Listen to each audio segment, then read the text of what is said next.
This is episode 5 of the Twin Pod. We got a special guest, David Zazu. How do you say your last name, bro? Zasulevich. Zasulevich, bro. Yes. Dang, welcome to the pod, bro. Thank you guys. It's actually an honor seeing all the guys here coming on and stuff. It's really cool. We appreciate it. I wanted to say real quick before we get into anything, I was driving here and I was like, dang, I never seen a pod where it's just like interviewing regular guys. You know what I mean? It's usually like, Joe Rogan does like famous people. Yeah. You have Theo Vaughn. But it's actually kind of cool because you guys are providing like a space for the Slavic community to kind of see how everyone's kind of living the same lives, but in different ways. You know what I mean? Damn, bro, we appreciate that. Yeah, of course. So thank you for having me on. I'm excited. So we'll see where this leads. Of course, bro. But you're no regular guy, bro. We'll see. We'll see after this pod, and you guys can decide. All right. So David, you recently moved to Florida. You came from Minnesota, right? Yep. Kind of tell us about why you even moved in the first place. What brought you here? Yeah, so me and my wife, so actually let me restart. I do like a sales position there in Minnesota, and we have snow in the winter. So I have to go door to door, I have to check out roofs, stuff like that, and with snow, it's really hard to even convince people to let me on the roofs. They're like, bro, you're not gonna see anything at all, you know what I mean? Thanks. So I was like, last winter, I kind of just hung out until February, and I was like, I can't do this anymore, I have to go work. Because I was sitting at home. You boys have been at the house. You've seen I got an Xbox. Man, I was playing all day. My wife started hating it. So I was like, man, I can't do that again. So we just kind of started looking into where we could go. And we visited here last year. We really liked it. I got an aunt and uncle here. So we just decided to try it out. We got an 8-month lease and kind of go from there. So. Yeah. So you guys are just testing it out right now? For now, yeah. As far as all my friends, my church back home, everyone, my parents we told them we're just temporary, we're just trying it out, kind of see if we like it. But I mean, you guys have made it really nice so far to enjoy this place. So you guys, the friend group here, all the churches are really nice. So it's gonna be a hard decision later on. Yeah. So what was it like packing up everything, all your stuff, and just leaving your family behind, coming all the way here, starting a new life here? It was pretty hard, I'll be honest with you, especially with family. I suck at expressing emotions like right away. So my sister was like crying about it. My parents were, upset that we're leaving. My wife's parents were obviously upset too that we're kind of leaving them. And like I said, I'm really bad at expressing emotions, so they're all crying. Like my sister's hugging me, she's crying me. I'm just sitting there like, I'm sorry. But in reality, it was pretty hard. Later on, it kind of hits you. You don't see your parents at church. You don't see your sister like I did every week and whatnot. I ran a business with my dad, so I saw him literally every day. And if I didn't see him, I would call him every day. So leaving and not seeing, especially my dad, my mom, it was really hard to kind of adjust and just kind of pick up and go. So, but same, you guys understand business, you guys understand life is you have to try new things. If you don't, you're just going to be hitting the roof every time, and that's basically it. So. Yeah, so give us a little bit of background, like you growing up, Minnesota. I mean, obviously, huge business background. Kind of tell us your whole upbringing. I wouldn't say huge business, man. No, so growing up in Minnesota is awesome. I think genuinely, like speaking, I've only been to like 15 or 16 states. Dang. But out of the ones I've been to, Minnesota is definitely, it feels the most like home. Even if I wasn't born there, I tell everyone to visit it at least once because everyone thinks it's just like a random spot on the map. But in reality, like, I don't know, we just have so much fun. I remember growing up with all the boys, we would have fun in everything we did. Like, literally, we could find anything. We got kicked out of a bunch of parking garages. One of my buddies got a felony for, like, drifting in a parking garage. Like, we literally just did all that. And it's not like, okay, like, you think of Nebraska or Wyoming, bro, that's, like, what do you do there, you know what I mean? Well, when I think of Minnesota, all I think about is snow. Yeah, and a lot of people do, but our summers are really hot. Actually, they're usually like in the 90s. So okay, dang. It's like here in the summer. It's just less humid. So we do like lakes, we do boating, fishing. Like it's a lot. It's kind of that redneck lifestyle, but mixed with the city life. It's like right in the middle. So I love Minnesota. It's a lot of fun. So growing up there is definitely. I wouldn't ask for any other state to grow up in. It was awesome. Yeah. So what about like your businesses, like when did you, or your first jobs or whatever, like when did you start and then when did you like progress to those other businesses? Also, when did you realize that you wanted to do more than a 9 to 5? Yeah, that's actually a good way to get into it. So I did a lot of, I always worked with my friends. I don't know why, it always just worked out in a way where either I was working through someone in church and it ended up my friends were there, or like Noodles and Company. We can get into that a little bit later. That was such a weird part of my life, but it was such a fun part of my life. So my very first job was at Buffalo Wild Wings. Oh, Yeah, so I was making a whole $12 an hour. not bad. Yes. What about the tips though? No tips because I was What? the host. I was the host, bro. Dang. Wait, how So- old were you? I was 16, so or maybe 15 going on to 16. So I was the guy that when you come with a huge group of people and you're all anxious and pissed off, I would be like, hey, you got a 45-minute wait. I'm sorry about that. That would be the one. So that was my first job, and then I slowly progressed. I remember one day I got a call from this guy from church. He remodels like burnt down houses and stuff and businesses, and he's like, hey, I need another guy, you know, just to like sweep and stuff like that. I didn't know any construction at the time. And I remember calling my GM. It was a Sunday, and I called him, and I'm like, hey, Tom. And he's like, yeah, what's up, Dave? I didn't really like him. He was whack, but I go, hey, Tom, I'm not coming in anymore. He goes, what do you mean? I'm like, do you want, like, because we would wear jerseys that say, like, beat ups. I'm like, do you want the jersey, or, like, do I throw it away, or what? He's like, what do you mean you're not coming in? I'm like, bro, I'm done. I got a new job already. Because I was upgrading to a whole $16 an hour. So I was like, I can't be working at, you know, beat ups. So from there, kind of progressed into just sweeping, passing the nails, then slowly just started doing little work at that company. Like I said, it was like fire restoration. And then I might be mixing up my timelines because it all happened. Like I did a lot of stuff at one point. But then I went to, I got invited to work at Noodles and Company. So you guys have never been to Minnesota? No. So in Minnesota, we kind of have like the downtown, but then we have like the suburbs. And we have this one city up north called Maple Grove. So it's like 35 minutes from downtown. So let's say Northport with Sarasota. That's kind of the best way to put it. But it had like this huge, it's called Arbor Lakes. It's like an open shopping mall. Okay. And everyone goes there to hang out. All the Slavics, like we have like a lot of main churches and everyone goes there to hang out. And so we would always go there, and that's where the Noodles and Company was. So I was like, all right, I'm down, you know, I'll work here, try it out. Went back to $12 an hour, but you know, it was fun.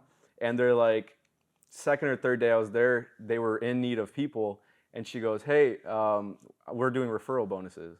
I was like, shoot, referral bonuses, you know? All I see is dollar signs with that. And then she's like, yeah, we're doing $300 a person. Dang. That you refer. You get 300, they get 300 after 90 days.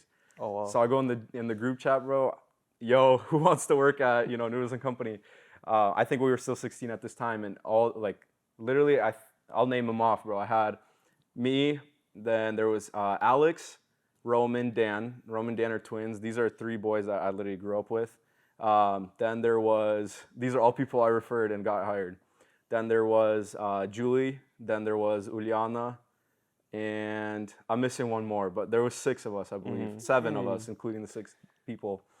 And dude, I think that was the hardest job of my life. Have you guys ever worked in fast food at all? Not fast food. Not fast food. It's genuinely, it was the hardest job I've ever had, including like starting my own businesses. I worked harder for someone else, working a 9 to 5.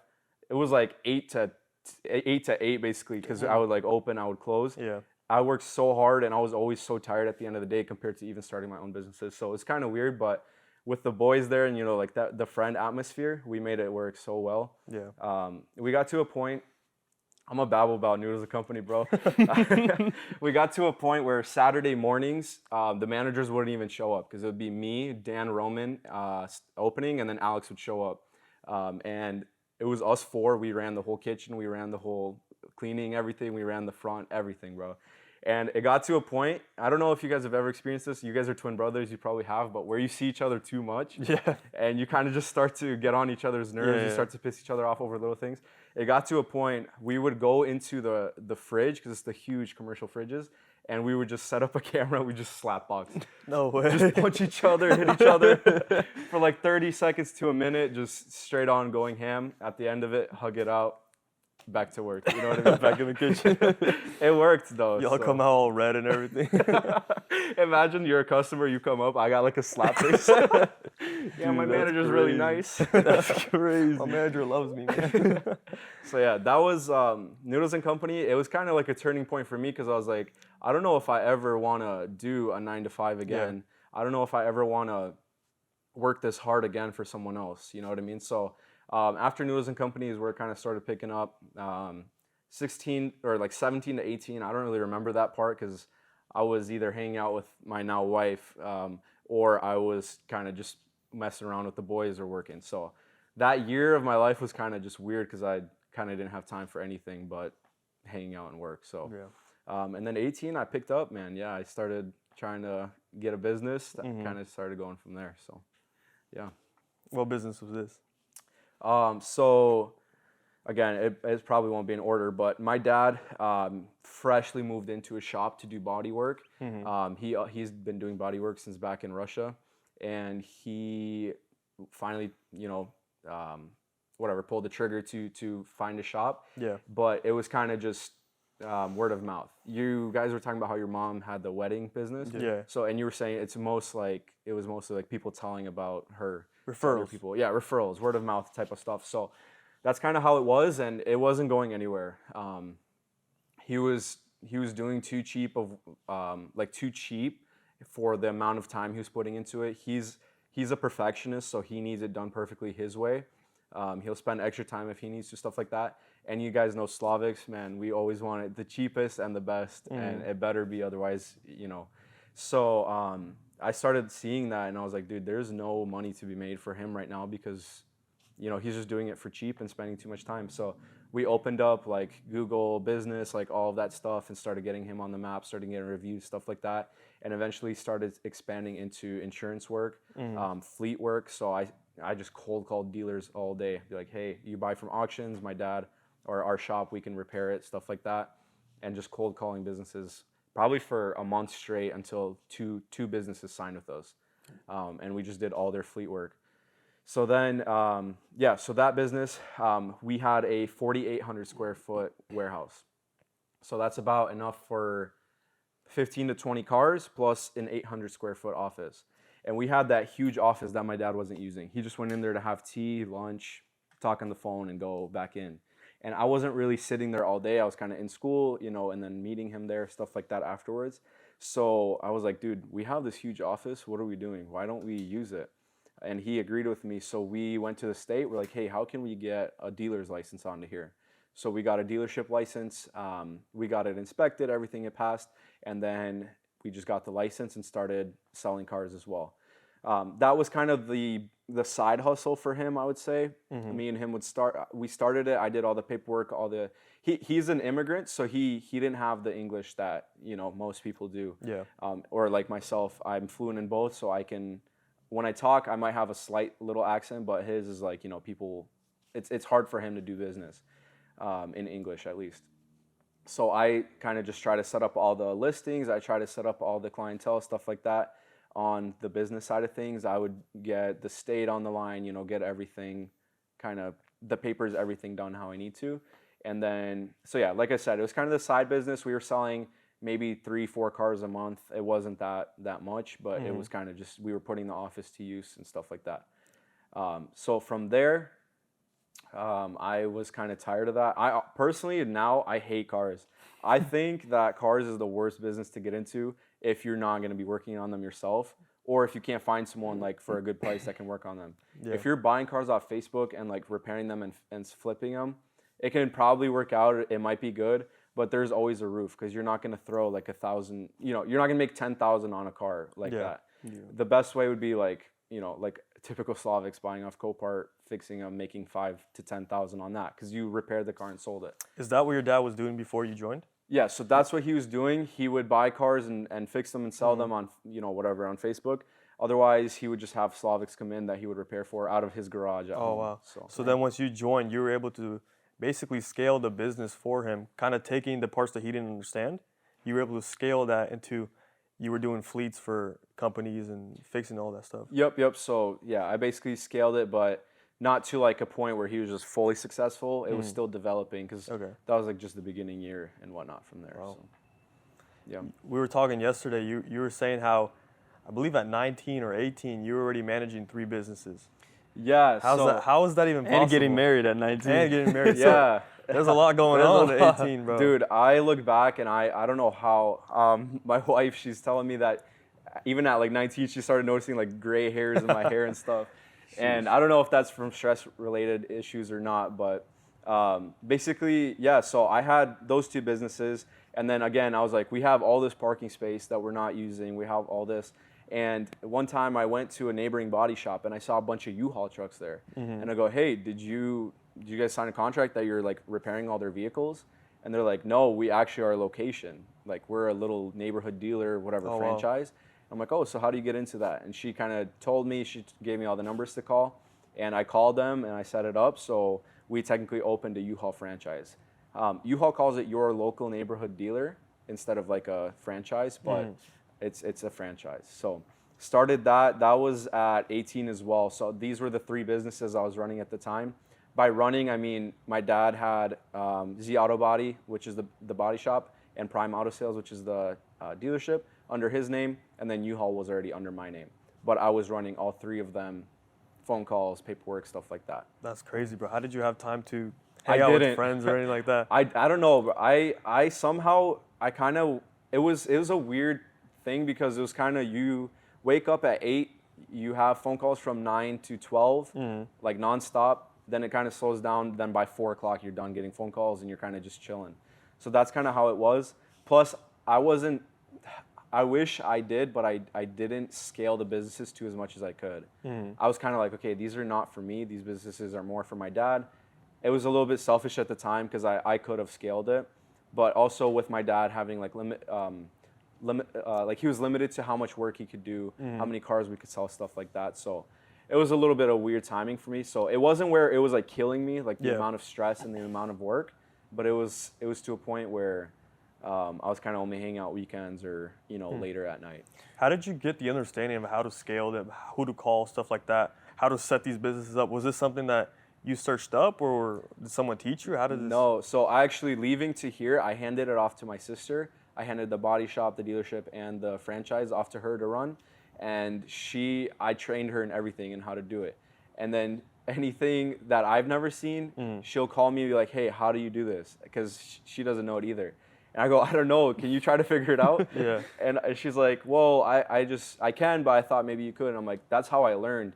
Because it would just come on to, it would just be in front of me and I'd have to figure it out. If I didn't figure it out, then something would go wrong. A specific thing I remember is like the inspectors. To get the license, they had to come in and verify that you have locks on all your cabinets with the car information. You have like a password on your computer. And I wasn't ready for that. I didn't know you have to have all that, but they just told me a date and that's it. And the guy comes and I have just like a regular cabinet, no laptop, nothing. And he's like, what are you doing? I'm like, I have no clue. And he's like, yeah, you need all this, otherwise you can't have a license. And that's kind of how it just happened. So I figured out, it was really good though for me because now I know that no matter where you go into, as long as you just ask the questions. If you are stuck, if you have a roadblock in front of you, literally speak out. There's that saying, there's no stupid questions. There's obviously stupid questions. In life, bro, there's stupid questions that you shouldn't ask, but there's also questions that people might judge you for, but it'll have growth for you, So I started calling other dealers. Some would shut me down, they'd hang up the phone. They'd think I'm their competitor trying to steal business and whatnot. And just asking them, hey, how do you do this? How do you do that? I had two buddies. I had Josh Bach and Phil. They both ran dealerships as well.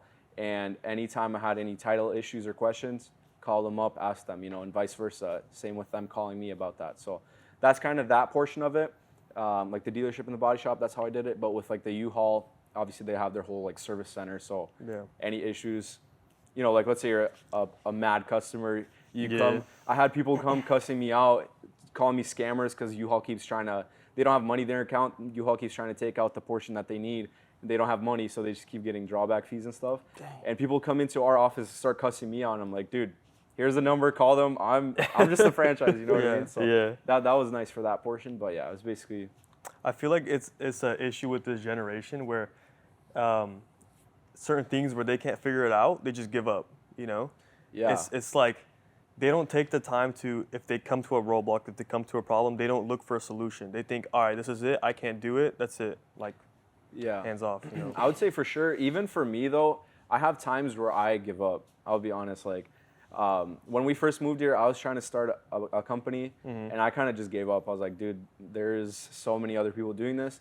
I'm kind of done with that. So I started looking for sales positions, stuff like that. Kind of go back to what I know. Yeah, but at least you kept moving forward. You looked for the next opportunity. I feel like something about this generation where if someone's not going right, they'll just give up, stop, and then wait for a handout. 100%. I think that's what it's like. Or even renegade on TikTok trying to get money. Yeah, or even like the determination factor or motivation. Like, what would you say, or who like instilled into you to have that drive, that motivation, that like just keep going? You know? Yeah, I would say definitely my parents. Both of them ran their businesses. Like I said, my dad out of his garage. My mom has a cleaning service company. So both of them just growing up, even the fact that I could say, hey, both my parents run businesses, that already was like enough for me to push myself and be like, who am I to not? You know, they came here with nothing and they're running these businesses. Why would I go work at McDonald's? I mean, they make $95,000 a year now, so I don't know. Might have to, but I was kind of like, that's what was kind of driving me for sure. Yeah. So when did you were telling us yesterday that you went into landscaping and then you went into roof sales or something along those lines? Dude, I forgot about landscaping. I did so much. Yeah, so me and my buddy Jason Mazura, bro, one of my best friends. Me and him, we got this landlord. That's what, and he owns like a bunch of units. He has probably about 1,000 units just in Minneapolis and St. Paul.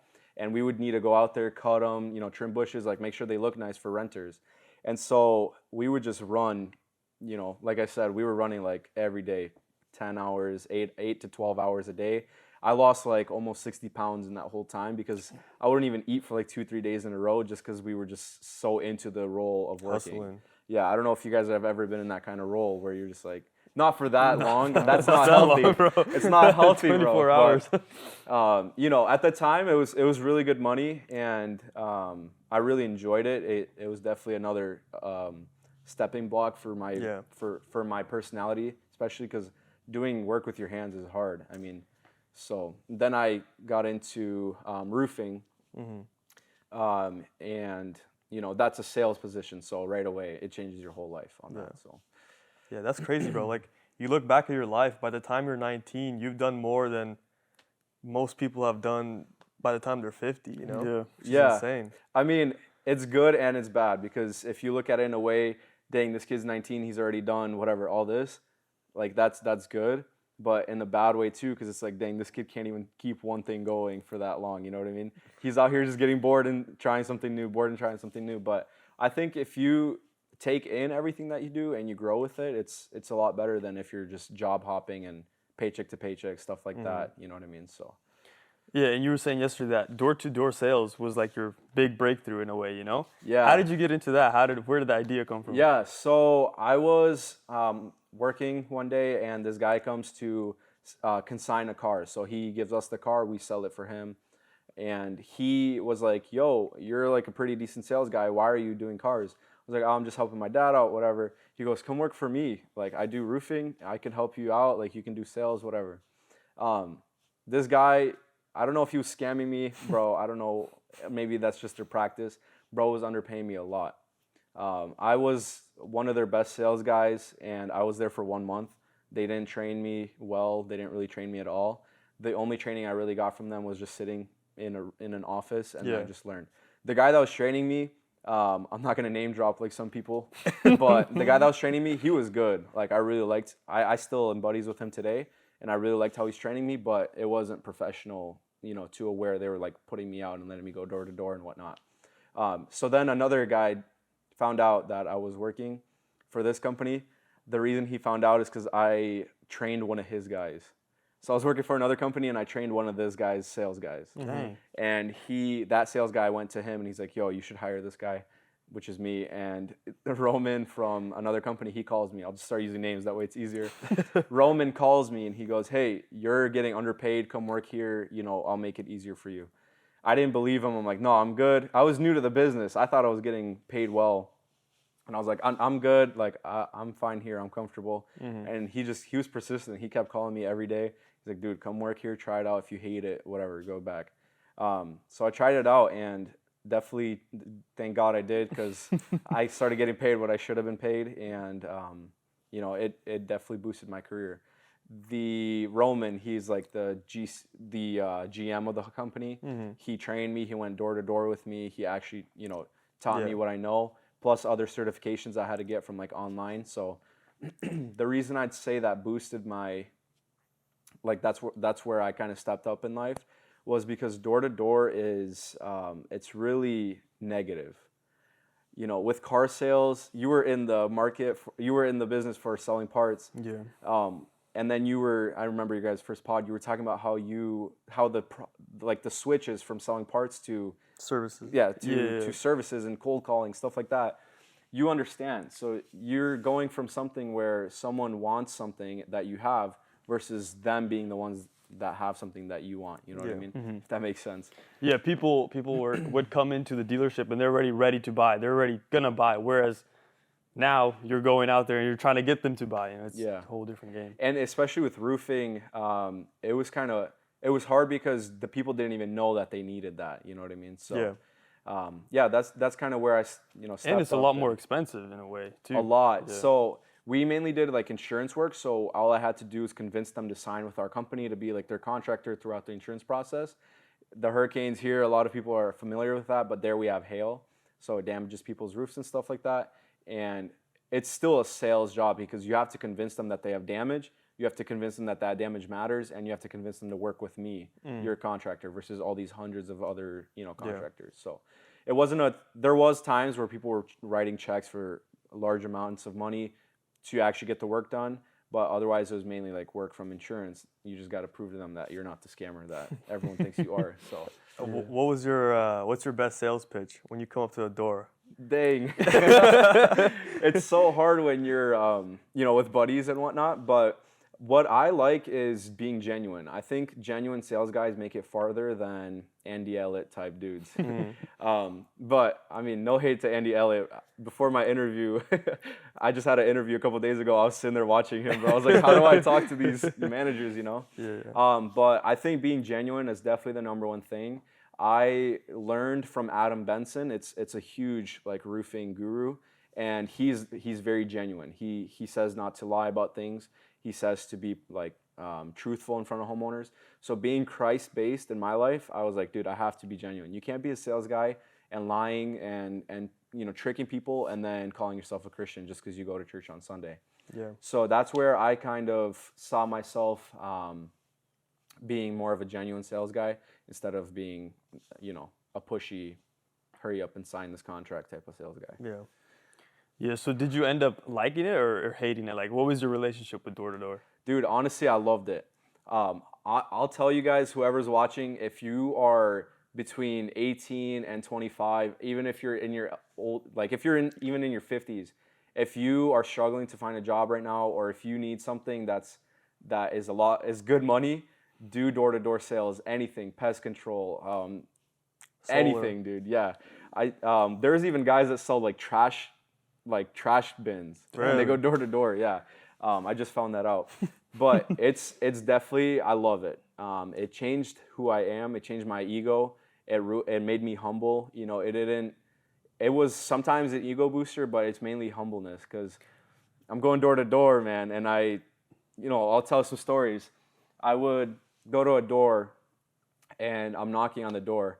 Guy opens and he's just, what do you want?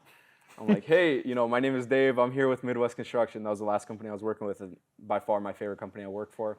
And he goes, I go, I'm with Midwest Construction. We're just working on your neighbor's house. You can clearly hear, the hammers, everything in the background shooting into the roof, all of our workers. I go, I'm just in the area. I just wanted to offer you the same exact thing as John, whatever, got over there. And he goes, I don't see anything, any work getting done. I don't hear anything, anywhere getting done. Who are you? I'm like, sir, like, clearly the guy right there is getting a new roof. Like, you can hear it, Yeah. And he goes, no, you're just one of those scammers. I was like, I'm a scammer. He goes, yeah, you're a scammer. I was like, okay, how am I scamming you? He's like, you're just trying to get money from older people. Because it was like an older community. And I was like, dude, okay, how am I scamming you? And he's like, you want money from me. I was like, what I'm offering you is completely free. Because what we would offer is a free inspection just to see if they're qualifying or not. And then even if they do, the only thing you're responsible for is your deductible, which is usually $1,000. And that's at the end, like after you see all the work and stuff. and he'd be like, "You're a scammer, like cussing me out, get out of here." I was like, "All right, whatever." I'll start walking to the next neighbor. He comes walking out. This same guy comes walking out. "No, my neighbors don't want to talk to you." I was like, "So you know your neighbors don't want to talk to me?" He goes, "Yeah, nobody wants to talk to you here. Leave." I was like, "Dude, I have to keep going. I can't fold now." You know what I mean? If I fold, he's gonna know that, I'm a wussy or whatever. So I go to the door. As he's yelling at me, I knock on the door, and he's yelling at me. It's so hard to concentrate. I'm like, "Hey, my name is David." You hear the guy, "Don't talk to him, Tom. Don't talk to him. Don't talk to him." I'm like, "Hey, I'm just here, whatever, just doing this." And I actually signed this neighbor, the one he said that doesn't want to talk to me. And on the day of this install, I went to this one and signed him, the one that was yelling at me not to talk to him. Yeah, so that was it. You have those moments where you like get redemption, and that definitely levels you up in sales because you're like, had I not gone, I just would have kept walking. That would have ruined my day. Got in my truck, went home, cried about it. You know what I mean? So had I not done that, I wouldn't have gotten these two neighbors or these two customers. So you have days like that. You have other days. You knock on the door. Yeah, sure, hop on up, check it out. Sign them, get them approved, everything. So it's always different in sales. How many consecutive no's did you get? Just for people to kind of know that it's not all sunshine and rainbows. Yeah, that's a good question because a lot of people go into it. They think it's really easy. I would try to knock probably around 180 to 200 doors a day. Slow days, I would do like 100 doors a day, just knocking, and probably about, out of 100, probably about 96 say no in a row. Dang. Yeah. So it would either in a row or sometimes it'd be like 50 in a row, then one says sure, then another 50. But just because they said sure, check my roof out doesn't mean you have the sale. Yeah. They have to have the damage. They have to have, they have to say yes to signing with your company. That's where another being a genuine guy, I've got on so many roofs where they didn't have enough damage and the customer's like, "Yeah, let's do it, let's go." I'm like, "Dude, we can file a claim and everything, but your insurance is gonna deny you, There's no point of going with this." They're like, "That's okay, let's go." Or other times where I really want it, but there's no damage, I'm not gonna go and tell them, "Hey, you have damage, let's do this," So that's another portion where being Christ-like and being genuine goes into sales. So, but yeah, it was about, out of 100, probably about 96 said no. Dang. So what was your most difficult situation that you ever faced in roofing? There's two. The first one was, it wasn't one situation, it was over and over, is when, like I said, the customer's super down to work with you. They want a new roof, they want new gutters, siding, but they don't have the damage. That's number one because not only am I checking it out, the guy from insurance is gonna come out, check it, and if there's no damage, he's not gonna write that check for it. You know what I mean? He's not gonna approve the damages. So then I just wasted my time, I wasted the homeowner's time, whatever. So there was times like that where I could have forced the homeowner, or I could have sold the homeowner to do it and hoped and tried that the adjuster would say yes. But in reality, I just didn't. I was like, this is gonna be a waste of time and it's not right, you know what I mean? So that was one because there was so many of them. Like probably every 15 houses I got on, it was like that. So I could have easily forced it, but I didn't. Number two is I experienced an adjuster from insurance. They make money if they pay for it as well. So they're commission based too. And I experienced an adjuster, like we have metal on the roof, you have aluminum, stuff like that, and you need to show that there's hail there. The adjuster's sitting there hitting it with his knuckle. He's like, "Dude, I need this," hitting it with his knuckle. Dang. Making damage to the house, vandalizing the house. And I'm sitting there and I'm like, "Dude, do I say anything? Like, this is gonna be weird situation because I want the roof bought, he wants the roof bought. I'm gonna get paid if the roof is bought, he's gonna get paid if the roof is bought. I'm gonna sit here, I'm not gonna touch him, and I'm gonna let him just do the damage, and then we're both gonna get paid, whatever." But in that moment, I was like, "Dude, I can't. He's creating damage. There's not enough on this roof." So I went to the homeowner. I'm like, "Hey, this guy was up there. He was making dents in your roof, stuff like that. So, you can do with that information as you will." Homeowner didn't say anything, so hey, we got paid, but I did what I was right in the moment. I didn't feel like a snitch at that point because in reality, he would have gotten caught. I would have been in trouble too. That's a felony. That's vandalism to someone's property. So it still worked out. So, I mean, I don't really care with whatever happens to him next, but that was definitely probably the hardest moment because I could have just not said anything, but, I did. Yeah. So. What was that one situation you were talking about yesterday? Some Skittles? Some Skittles. Skittles in the house, bro. You gotta, dude, that's some of the most embarrassing. So yeah, when you're door knocking, you run into different people. A bunch of them they're obviously all strangers, and you don't know how they're gonna react. So when I'm training guys, I would train some guys, and I'd be like, hey, be ready for the unexpected thing to come out of that person's mouth. So sometimes you'd knock, you'd be like, hey, how are you doing? They'd be like, what do you want? And you're like kind of starstruck because you're expecting oh, what are you doing? Or how are you doing back? Or something like that. Bro, this is not how this went. So I walk up to this house. There's a bunch of M&M stuff. Every rock was painted, like literally rocks, like landscaping rocks, had an M on it. And they're all like yellow, red, green, whatever, different colors. So it's like M&Ms. She had trees with like M&Ms all over it. She had her whole roof had M's all over it. Like, dang. Dude, this lady's obsessed with M&Ms. Everywhere's M&Ms. She has the car on the driveway says, I was on My Strange Addictions. I was like, all right, that makes sense. You know, she has all these M&Ms everywhere. She has a bunch of sticks. Anyways, bro, M&Ms is her life. So I knock on the door. I'm training this guy. He's behind me, Alex. He's behind me. I'm like, yo, watch this. I'm gonna break the ice. So I knock on the door. She comes out. She's kind of like, she looks a little bit like crackhead vibes, bro. So I was like, shoot. So I go, hey, you like Skittles, huh? Bro, I thought it would break the ice, you know. I thought she would be like, oh, haha, no M&Ms, you know. She goes, no, I hate them. What do you want? I thought she would laugh. She didn't laugh. She was just so serious. She's like, what do you want? She's like, are you an idiot? You know, these are M&Ms. And Alex behind me, I'm like starstruck. So I look back, Alex just starts dying. You know, he starts covering his mouth, starts dying. I'm like, she's like, what do you want? I'm like, have a great day. And I just walk away. Like, what am I going to do, you know? I can't recover from that. No, so that was probably by far one of the awkwardest moments. You definitely broke the ice on that one. Definitely broke the ice. Every time, because we would come back and knock the same area, every time we went back, I walked right around that house and we kept going. I'm not ever talking to her again. So should have brought her a bag of M&Ms. Or Skittles. Oh, that would have been hilarious. I should have called the cops on you. Yeah, I think so too. Yeah, that's crazy. So, okay, so then kind of transitioning, what's your next steps in life and in business? Yeah, so I would say definitely trying to stick to sales. It's kind of hard because I'm trying to get back to that running multiple things at once vibe. So I want to do something with sales. You just like to be stressed out, huh? Low key, dude. I've been sitting at home the last month and I'm so tired of it. You were telling us yesterday you want the stress. You want to be stressed, bro. We were telling you just get a kid. Yeah, definitely. Yeah, I mean it's more fun because with stress it's more fun, bro. You get things done, you feel accomplished, you know.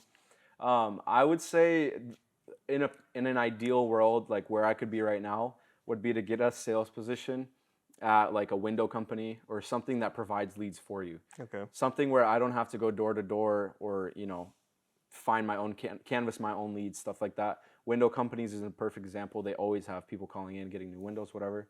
So I would have that, and in the meantime, run like a business next to it. So something construction related. In Florida, that's probably where you want to be. So going back to conversation we had earlier, I want to ask you these questions before we move on. Yeah. You were saying you're getting really underpaid at your first roofing job.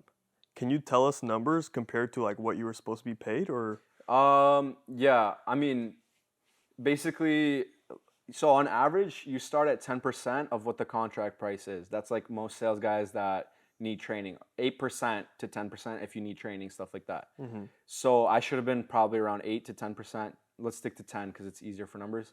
So on a job that's $30,000, I would have gotten $3,000. Mm-hmm. On that company, it was a flat rate of $400. Dang. Oh. So $30,000, $400, $60,000, $400, $100,000 job, $400. Was that the company you were working with when you closed 5 houses in that one cul-de-sac? Yeah. So that's a funny story. That was before I even knew anything. So mm-hmm. I got hired on and I was waiting for training. And I went to a cul-de-sac, and I was like, okay, cul-de-sacs all know each other. Like, people know each other. So I just went to one, and he let me on. Had he not let me on, I would not get any of those. He let me on. I was over there, because we have to look for damage, you know? I'm like, that looks like damage. Circle it. That looks like damage. Circle it. In reality, those houses were shot. Like, they were all beat with hail. I just didn't see it. It was marking random crap. So I convinced him. I'm like, hey, here's this company. We've been around, whatever. If you sign with us, we'll get you a new roof. I promised him a new roof. That's the number one thing in sales. You can never promise anyone anything because if you can't deliver, it's on you. And I promised him a new roof. I didn't even know what I was doing. Yeah. And he's like, okay, perfect. If I'm getting a new roof, I'm in, which was my first mistake. So then I went to the neighbor, and the neighbor, and the neighbor, and the neighbor. And I'm like, hey, working with Jeff right here. He just let me on. And they were all so tight that Jeff even like walked out and he's like, yeah, you guys should go with him, whatever. So Monday comes. I'm like, hey, I already have 5 contracts. And I hand it to the guy. He's looking at me. He's like, what do you mean? I'm like, yeah, here you go. So he went out there. He's like, okay, these are actually damaged, My pictures were nothing because I was just marking random stuff. Yeah. But yeah, that's those 5. Bro, by the grace of God, they actually all got bought out. So I don't know what Jeff, that was the customer, had he not gotten the new roof, if he would have made me pay out of pocket since I promised him, or how that would have gone. But by the grace of God, bro, they all got covered new roofs too. But so basically, that first guy though, that first company you were working with was severely underpaying you. And was that just kind of like, you think it was just taking advantage of you, or just you were just new?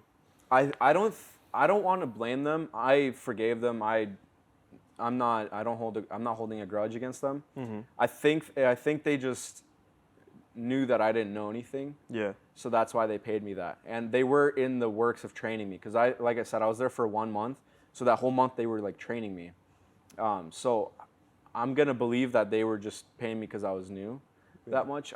They still are a company today, and they still have sales guys that are successful, and I'm assuming they're not making $400 a job because they would not be. Yeah. So 5 houses closed at $400. That would have been what, $2 grand? $2 grand. How much should you have made on that? Roughly in that, let's say, if it's 10%. Let's say 10%. Each one would say 15,000, so 1,500 a pop. 1,500. So what is that? What is that? 75? 7 grand? 75? I don't know. I think 75. I don't have quick math, bro. I think it's 75. Wow. I'm just a sales guy, bro. But yeah, so definitely underpaid, but it is what it is. It's a learning curve, you know. I'm assuming they noticed and they started paying other guys. So like I said, no hate at all to that company, no grudges. Like it's business, Yeah, they got you in. They got you in. Exactly. So. Had they not got me in, I would have probably still been selling cars. You know what I mean? So that's crazy. Another thing, beginning of our episode, you were saying that you moved down to Venice, Florida, right? What was it like? Basically, you grew up in Minnesota. You're by your family all the time. You're with your parents. You're with your family. And when you're living with your like family, with everyone so close, there's a lot that you could rely on them on. There's a lot they could like teach you, they could support you, and you could kind of lean on them for everything you need. But now you kind of live on your own. Was that like a big, like a growth period in your life? Like these months that you've been here, is this like a huge growth period, or is this kind of like just whatever? It's kind of in the middle. I would go as far as saying not just family, even just the connections I had. Me and my wife bought a home and we remodeled it, but I knew people for what, I know a guy who tiles, I know a guy who can frame this up, this, that. So coming here, it was like, I don't know anyone, you know what I mean? If I needed a video, I wouldn't know to call you. I would go on Google, you know what I mean? Right. I'd start looking. So that's the biggest thing. Luckily, there's like a Slavic community here, so it's pretty easy to start finding people for that. But family-wise, for sure, especially like, emotional days, when you're like, let's say rainy days or whatever, like when you're just not feeling it, you always have family near you that you can just, get hyped up from or just see them and you already know that you're loved. Here, I have an aunt and uncle and I love them, they love me, and I could definitely go to them, but it's different when it's your mom and your dad or it's your sister or, something like that. So. Or your boys. I mean, you were really close to your boys and now. Yeah, dude, first week here, I didn't know anyone. I went to Jesus Church, if you guys are familiar. And I didn't know anyone. I was just kind of meeting everyone. And then Elisha, he keeps getting brought up in this. He invited me to the conference, your guys' church's conference. And that's where I, started meeting people and started actually meeting people my age. Yeah. I thought everyone here was like 65, dude. I was like, where did I go? But yeah, that's kind of where I started meeting people and it got easier. But definitely, you miss the boys, bro. Yeah. That's people you grow up with. I'm sure when I say that, you guys think of it. When I say that, people watching think of the boys they grew up with. Yeah. The girls, sorry, you guys can't relate. But Victor, Sam, we miss you guys. Hey, there you go. But it's definitely different because like I said, we could literally meet up, and as long as we're together, we would have fun. Yeah. Even just talking. Here, it was kind of, you know, with your wife, she's my best friend. I love her, and I could spend all day with her and not be bored. But you know what I mean, like with boys, and you can like act a way that you wouldn't in front of your wife. You know what I mean? Yeah. Not sus, but you know. What do you mean by that? So that's kind of it was definitely hard. So Yeah. I would even add, we always say when people ask us, do you like Florida, or what do you miss about, like what would you change? It'd be if I could pick everyone up in Minnesota that I love and just move them here. This is a prime state. This is a prime area. You know what I mean? So. What's the biggest differences between, not even so much about landscape-wise, but more about the people and the lifestyle here? Yeah. What's the difference between Minnesota and Florida? I would say the like style of life. Here, everything is so relaxed and slow. You know What I I've mean? been. That's exactly literally what I I said tell about everybody. Washington. Yeah. Everything is what I tell just, everybody. especially Washington, dude. You boys hustle out there. Facts. I would say Minnesota's like right in the middle. You have people always like trying to get stuff done, but it's also kind of a little bit slower than like Washington or East Coast. But here it's like, Yeah. bro, Slow. yeah, you could wake up at 10:30 and there's nothing on your schedule Yeah, for that day. Even the drivers are slow. Man, Even the drivers, so slow. except for 75, the little grandmas, 95. 65, 75. Yeah, that's what every time people tell me like, well, how's Florida? How's Florida? I always tell them there's a whole like different lifestyle here. You know, here it just seems like people enjoy life. You know, they're content with what they have. They have like a, I don't know, $30,000 a year job, $40,000 a year job. They're happy with it. You know, they're fine. sure. They're not out here like trying to get the next biggest job, the next biggest check. You know, Yeah. they're content with what they have. They make their money. They come home. They spend time with their family. They go to the beach. You know, they're just happy with what they have. Especially you West Coast boys. I mean, that's, man, they're all so driven there. It's crazy. Like, they need to be the best, you know? We were, we invited the boys over to my parents' house for a ski trip. We go snowboarding. They go skiing because they're, you know, little girls. Yeah, facts. But anyway, Ed, Vlad.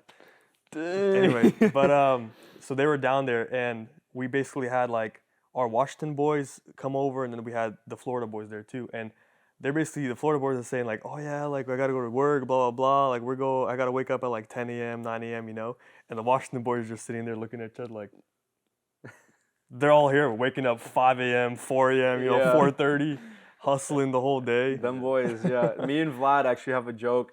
We send each other on Instagram, and it's like those guys like, what time did you wake up today? What time did you wake up today? You know, I woke up at 3. You know, I have a buddy back home. He's always flexing how early he woke up because he's an electrician.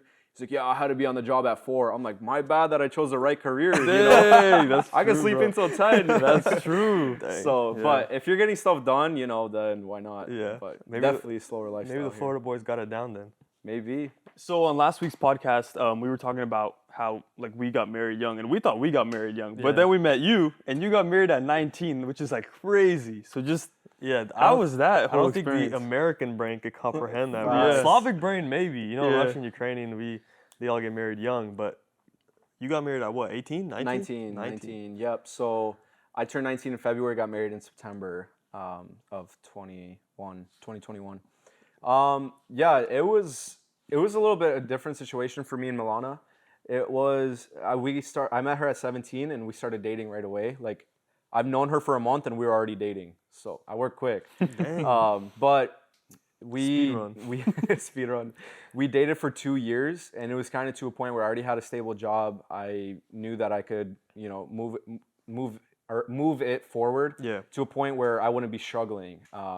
So I was like, whatever, you know, we might as well just go and get married. And she kept telling me, bro. She started already, you know, Sowing the seed. proposing the idea. Yeah, she's like, Showed this is your- the kind of ring I would get, you know, her that kind Pinterest of vibe. board and everything. Yeah, exactly. That actually, boys, that helps. Those Pinterest does boards, help, bro, facts. for the ring. But yeah, she kind of started sprinkling that idea, and I kept telling her, no, one more year. I'm too young. I'm 19. One more year. Let's wait. And so she got this idea that, okay, we're waiting. But yeah, I talked to my dad. I talked to her dad. We all agreed that, okay, you know, 2 years is long enough to date. I already know her well enough, stuff like that. And then in July, I believe, my bad if I am wrong, but in July, I proposed to her, and it was a complete surprise to her because she thought we're waiting a year. So it was kind of nice. I love surprises. She hates them. Like, she needs to know what we're doing. Yeah. But to me, I like adding that like little mysterious effect or whatever of having a surprise. So that's why I kept mimicking on like one more year. But I knew in my heart that, you know, it's gonna be soon.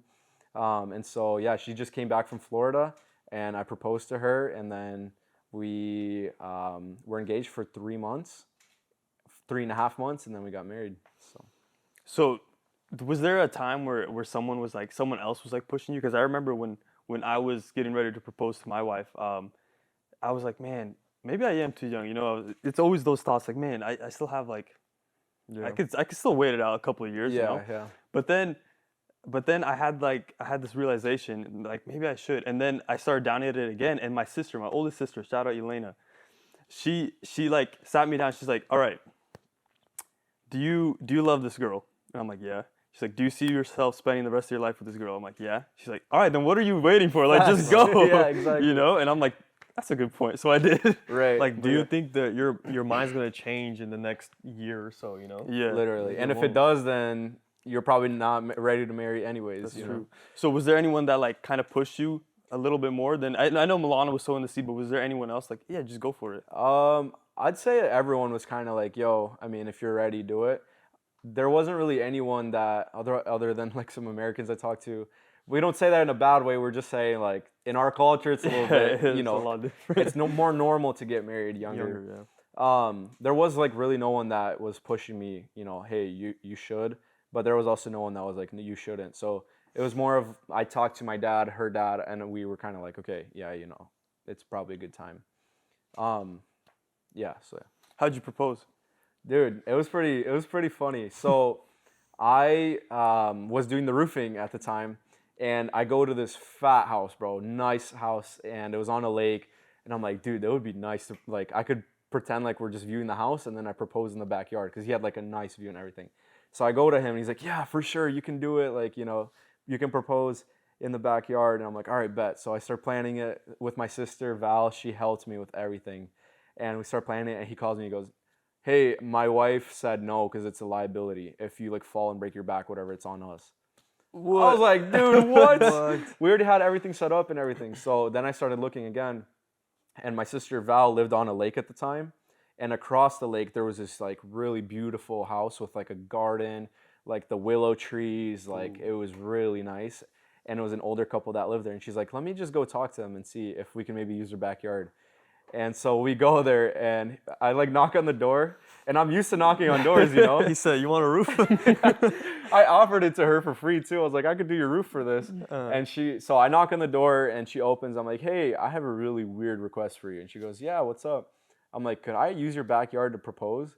And she's like, oh, that's not weird, honey. I've already done it like 5 times. Dang. I was like, yo, what? So apparently people use her yard for like senior photos, like stuff like that. Because it's pretty big and it has like flowers and stuff. And so yeah, we used it, and my sister, she like set up like a charcuterie board and like blankets and pillows and stuff, and then like a picture, like a folded picture, and it said like, will you marry me, and a picture of us. And at the time my parents were in the market for a house, so it worked out perfectly. So the night of, we were hanging out at my parents' house, and I told my mom, I'm like, hey, tell her to go check out this house, because we were going to my sister's house, it's right there. Tell her that we should go check out this house, so just to give her an opinion on whether we want to do it, you know, whether they want to buy that house or not. And she did. It was perfect. She goes, hey, while you guys are, you know, going to Val, stop right here. Here's the address. Just check it out. Give us your opinion, especially you, Milana, because we just want an outside opinion, and let us know what you think. So perfect. We got the plot. You know, we got why we're going there. So we pull in, and it's kind of like, it's like a house, but it's like a longer driveway. The house, and then like the backyard is like normal, and then like behind the corner of the house is where all of it like opens up to like the flowers, the willow trees, the lake, stuff like that. And they have like this trail that goes alongside the house. So we pull in. The grandma and grandpa that own the house, they're like hiding in the windows. They're like taking videos. They were telling me later that they were so excited about it. And so I like walk out. We start walking towards like the corner of the house. And we're looking at the house. We're pretending like we're buying. I'm like, let's just check out the outside first. My heart's pounding, bro. You know, I'm like, dude, I'm about to do this. And there's like this little hill that you go down, and you'll see the willow tree right where we set up on the lake. And Milana's looking at it. She's like, yeah, it's a nice house. Like, it's not bad. And I keep like pulling her towards here. I'm like, yeah, how about from here, this, that. And we're going down this hill, bro. And she's still looking back at the house. And I'm pulling her hand. That's perfect. She's still looking back at the house. She goes, I would repaint the siding though. It's not that cute. And I like pull her like for her to look already. And she like looks and she's like, yeah, I don't know about the siding. She literally saw everything and then she turns around. And I'm like, Milana. And she like turns around, she sees it, and then she just went into shock. And low-key, I did too. I don't really remember the rest. But my sister's hiding in the woods with the camera. She starts taking pictures. Milana's best friend Katie came out. She had like a video of it too. And then I just proposed. I got on my knee and said everything. And she starts crying, like whatever. She didn't start crying. That's the thing. She was just in shock. And after she says yes, everything, she goes, wait, you didn't get on your knee. I was like, what do you mean? I was on my knee for like 30 seconds in front of you. But yeah, it was pretty cool. So, and then later, like a year later, I went back to that lady to see if she would remember me. She's like, the moment I walk on her driveway, she's like, David, so how's the life? Like everything. Yeah, that's so crazy. awesome. Probably meant a lot to the lady too. So yeah. What's some advice or tips you would give to anyone that's trying to propose soon? To propose soon, or get married. I would say make sure you're ready. A lot of guys, they kind of speed into it, or they have an issue in your relationship and you think that a ring will solve it. It won't. It's just gonna expand the problems. You know, it's gonna make the problems like more noticeable to people around you. I would say make sure you're ready 100%. And how you know you're ready is you're stable, you have an income. If you don't, but you are, you think you're ready, it will most likely work out. But living ain't free. You're gonna have to provide now for two people. You're used to living with your parents, or let's say you already live alone, but now you have a second person that's gonna have her wants. Or if you're a girl, he's gonna have his wants. Stuff like that. So make sure you're ready to like be living with someone and be married. Number 2 is make sure you are not in like a lot of debt, like bad debt. I would say if you're in bad debt, you're bringing like you're marrying that person, you're bringing them into that debt as well. And obviously there's school debt and stuff like that for your career, that makes sense. But if you're in like a lot of debt, pay it off first, because ain't no girl trying to go into debt with you. You know what I mean? Yeah, that's true. And that's a weird one that no one really talks about, but I think that's a really big thing. And number 3, I mean, just be bold. Make the move, start thinking about it. If you love her, it'll work out. So it's crazy you actually talk about the debt thing, because I heard a story where a girl and a guy got married, and apparently the girl had like $200K in debt, and it was in student loans. This is like credit card and like that's insane, wow, that's a house. and like the whole house. now you're stuck in a marriage. Yeah, and what are you gonna do? You just have to pay off that debt, and you're just set. Like you set yourself back so far, because now you can't do pretty much anything. You can't go traveling or anything. You have to pay off that debt. My question is, did they never have a conversation about this? Probably not. Well, did you guys take courses before you got married? Like classes? Yeah. I don't know this person personally. It's like from the internet. I'm saying about them though, like that should always be a conversation before you get married. For sure. Do you have debt? Do you have credit cards? What's your credit score? Yeah. What's your plans? How are Social what are you like? your savings numbers, stuff like that. Yeah. What are your like financial goals? Like are you just trying to spend as much as possible, go on as much vacations as you want, or are you trying to save for retirement? Like all these goals. 100%. Yeah. I think that's where I got lucky with me and Milana. We have the same mindset and everything. She saves money better than I do, bro. I'm pretty bad with money when it comes to like smaller purchases. Yeah. Bigger purchases, it's obviously a big purchase, so you notice it, but she's really good at saving money, and she has the same goal as me, in life. So that's kind of where it works out. But yeah, that's definitely need to discuss beforehand, because there's some people that have this mindset of, while I'm young, I want to go travel everywhere. I want to, any money I have, I'm going to use that to go travel. I want to go explore SMBS, Bible school, whatever. Go do whatever you want while you're young, because then when you're old, you're probably not going to enjoy that. Yeah. And then there's other people, on the other hand, who are like, let's save while we're young, so that when we're like 50s, we could retire and go do whatever we want. Yeah, for sure. I would say you have to find a balance too in that, because you can't just be save, because then you're going to have all these riches and then you pass away or something happens, now all that money's gone, you just wasted your life. Yeah, you're not going to want to be on a jet ski when you're 60. Right? Literally, exactly. So we definitely have to discuss that. Well, you got 2 years of marriage under your belt. We only got 1, so you got a year on us. So give us some advice. Give us advice from 2 years of marriage, Dude, it'll be advice for me too. Or Actually. lessons from 2 years of marriage. There you go. I would say any advice I tell you right now is advice for me because I can't just be preaching it out and not doing it. I would say keep those little dates going. You know, go out, like even if you spent all day with your wife, still like make it exciting date afterwards. You know, something like that. Keep buying like flowers for her, like not all the time. You don't want to make it a cycle, you know, where she's expecting it after 2 weeks. Where's my flowers? You know, because then it loses its value. Yeah. But that's the biggest thing is probably keep the dates and the humor in your relationship. If you guys always only talk business or you guys always talk your plans for your future or stuff like that, then you're just business partners and you're just going through this life together. But if you add those little dates or whatever, I'm going to try implementing now after you just mentioned this, like 1 day a week, like not a specific day, but at least one time a week, go out on a date, you know. It doesn't have to be a restaurant. Go out to, you know, do something. So The beach or something. exactly. It's been pretty easy for me and Milana moving here because we both weren't working and it was kind of like we were going on dates every night. We were going out to the beach every night. We were going this, that, you know. Yeah. So it gets pretty easy, but once you get work involved, it definitely gets hard, but that's where you keep the excitement there is those dates. So. You got to make time for it and put it as a priority for sure. And dude, time flies. We celebrated our 2 year. I was like, I thought this was our one. I was like, no, it's 2. Yeah. That's crazy. It flies so quick. Yeah. What do you? There's like this this debate going on.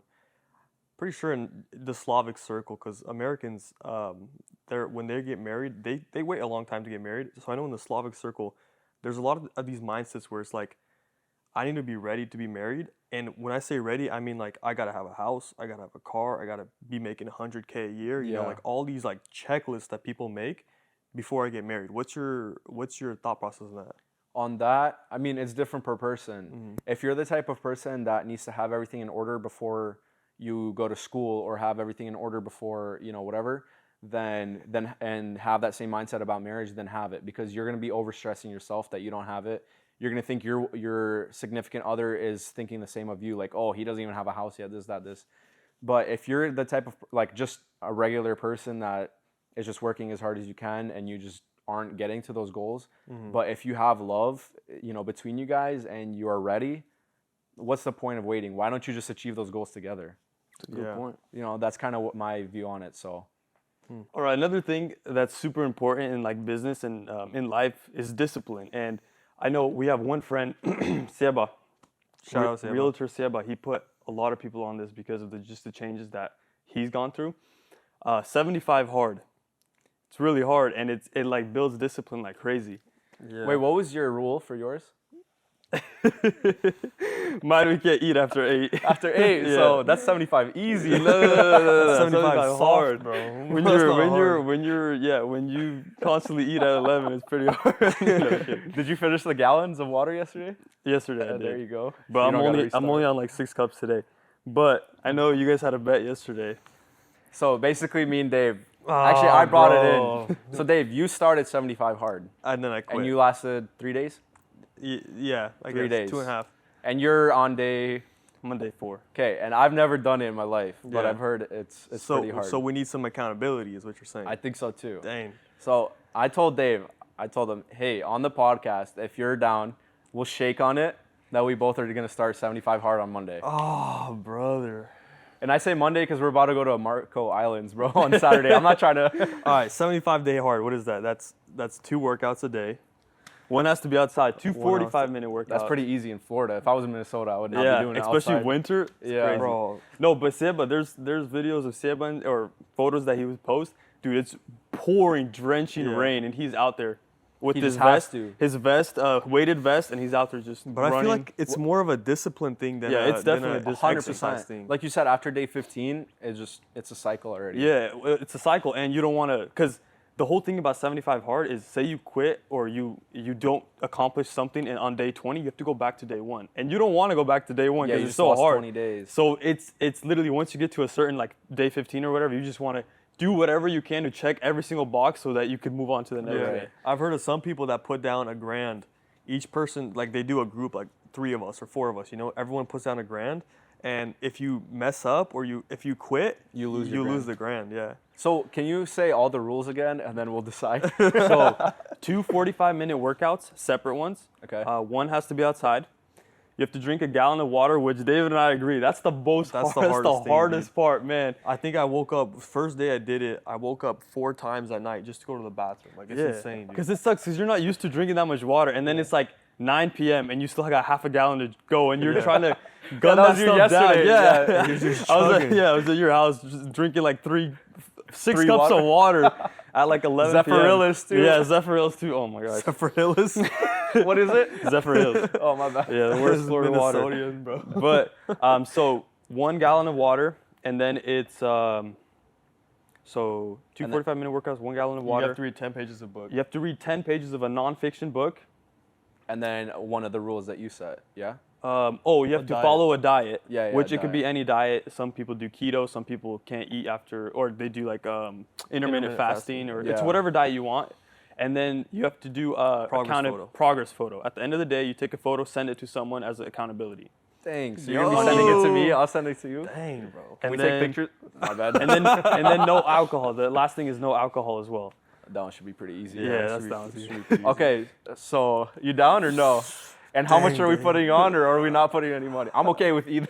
I'm okay with not putting down money. I'm okay with it too, but we have to have a repercussion if you fail. Are we all 3 doing it? Okay, let's do. If you mess up, the other 2 people have to like do something to you. Spanking. Whoa! Pause. All right. You gotta so 75 days. If you guys start now, 75 days will be in. You gotta. February, If you mess up, you gotta run from your house to the ocean.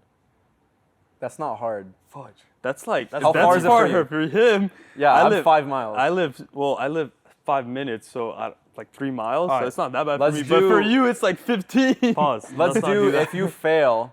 No. Let's say you can fail twice and restart, right? Because that's the repercussion. You have to restart. But after the second time, if you fail or if you drop out and you stop doing it, you have to work for the other 2 people for 10 days, no pay. Wait, hold on. What? Yeah, that's not a bad idea.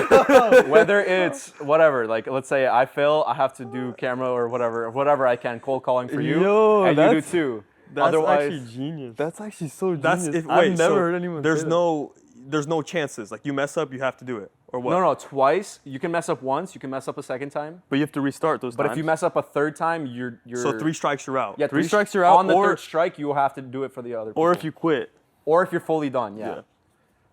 Hey, I might be moving back, so I'm gonna just get out and from Minnesota. That's fine. I'll take that. Dang. So you guys down? I'm down. I'm down. Let's do it. Dang, bro. Starting Monday, okay?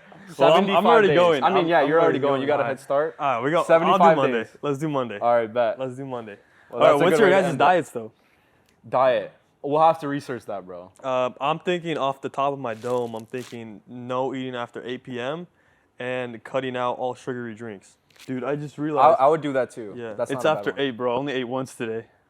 Can't eat Water it whatever, is. bro. Water it is, bro. Delicious. So, all right, I'll research my thing. I'll text you guys what All it's right. gonna be. All right, All right. let's do it. Bet. Viewers are gonna keep us accountable. Yo. It should be episode, so 75 days. How much weeks is that? That's 10 weeks. So So we should be on It's episode gonna be like episode 12 or episode something. 15. 15. Wait. Yeah, episode 15. Dang, so so 10 by episodes. then, 10 Bro, episodes. this could we gotta- backfire, bro. People in the comments, 75-day hard, 75-day hard. You know, keeping us Hey, accountable. that would motivate me though. That'd No. be fire. Yeah, but we definitely recommend 75 hard. It's Yeah. And shout out to Seba for Shout out to putting Seba. everyone on this. He did it like 3 times. yeah. crazy. And he lost Yeah. like 60 pounds, no? I think more. I think 120, I think comment, you said. comment down below how much weight you lost. yeah. And some progress pictures. Send those directly to Dave No, facts. Yeah. But and Vlad. Yeah, good stuff, guys. Anyway, but yeah, we highly recommend 75 hard. It's mostly for discipline. I mean, just the discipline you build from that is crazy. sure. And from that discipline, from just you being disciplined, That's all gonna stem to all everything the else. side benefits just come in from that. I mean, you'll lose weight, you'll get more tone, you'll work out Knowledge. twice. It's gonna stem knowledge, bro. It's That's gonna right. stem into all other aspects of your life. You know, your devotionals with Christ, your business, your relationship. I mean, discipline's for everything. for So, sure. yeah, so. Yep. So All right, guys. Thank you all for listening. David, we thank you for being on. thank you, Appreciate boys. it. All right, see y'all next time. Let's hit the gym. Yep.